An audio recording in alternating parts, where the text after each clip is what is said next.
Video করছি। সামনেই একটা বড় লক্ষ্য, এক দীর্ঘ পাহাড়ি পথের হাতছানি, তাই চলছে আমার প্রস্তুতি, মানে আমার রোড ট্রিপের মহড়া চলছে। একটু লেট হয়ে গেছে, মেন রোডে উঠে পড়েছি। ইনস্টা 360টা এবার আমার রোড ট্রিপের পার্টনার হবে, তো সেই কারণে এটাকে অপারেট করা শিখছি।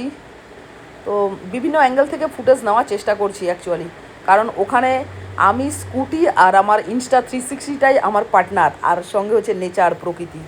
এটাই হচ্ছে গিয়ে আমার রোড ট্রিপের, সোলো রোড ট্রিপের সঙ্গী। সামনে আমার একটা বড় রোড ট্রিপ রয়েছে, সেই রোড ট্রিপে যাওয়ার আগে আমি নিজেকে প্রস্তুত করে নিচ্ছি এবং আমার যে ক্যামেরা আমি নতুন নিয়েছি সেটাকে ব্যবহার করাটা শিখছি।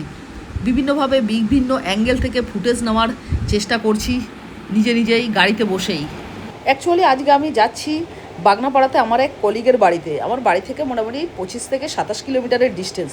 অনেকেই ভাবছে এইটুকু রাস্তা যাওয়ার জন্য কি আর ক্যামেরার দরকার হয় নাকি, ভিডিও করার দরকার হয়, কিন্তু এটা আমার একটা মহড়া চলছে। আসলে প্রস্তুতিটা রাস্তার দৈর্ঘ্যের ওপরে নির্ভর করে না, নির্ভর করে নিজের স্বপ্নের ওপরে।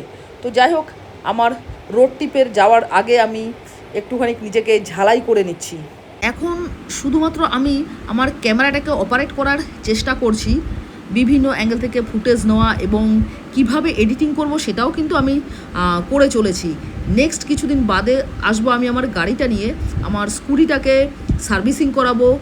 আর সবথেকে বড় কথা, যখন সোলো রোড ট্রিপে যাই তখন একদিকে স্কুটি চালানো, ক্যামেরা হ্যান্ডেল করা, সঠিক ফুটেজ নেওয়া এবং তার ওপরে রয়েছে জিপিএসটাকে লক্ষ্য রাখা, কিন্তু ভীষণই ডিফিকাল্ট এই 3-4টে বিষয় একা একসাথে করা। এখানে সঙ্গী বলতে আমার স্কুটি হান্টার বার্ড আর আমার ক্যামেরা এবং নেচার, প্রকৃতি, রাস্তাঘাট, এটাই আমার সঙ্গী।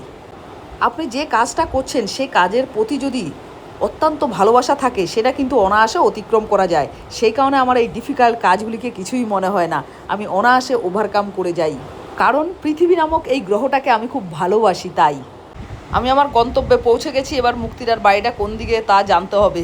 দেখা হয়ে গেল, ওদেরকে জিজ্ঞেস করলাম আমাদের মুক্তিদা ম্যাডামের বাড়ি কোথায়, এদিকে। আমার মাও দেখে, আমার মা বলে খুব ভালো লাগে। খুব ভালো লাগে। আচ্ছা ঠিক আছে, আমি তো তোমাকে লাইক করব। ও লাইক করো, আচ্ছা ঠিক আছে বাবু, এলাম। হ্যাঁ হ্যাঁ হ্যাঁ, টাটা। তো স্টুডেন্ট পেয়ে গেলাম, তো আগে গেছো।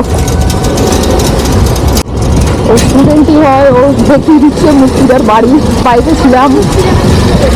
এখন আমি বাগনাপাড়া গ্রামের মধ্যে দিয়ে চলছি, আর আমার একটা স্টুডেন্ট ও আগে চালাচ্ছে, আমাকে মুক্তিদার বাড়িতে পৌঁছে দিচ্ছে।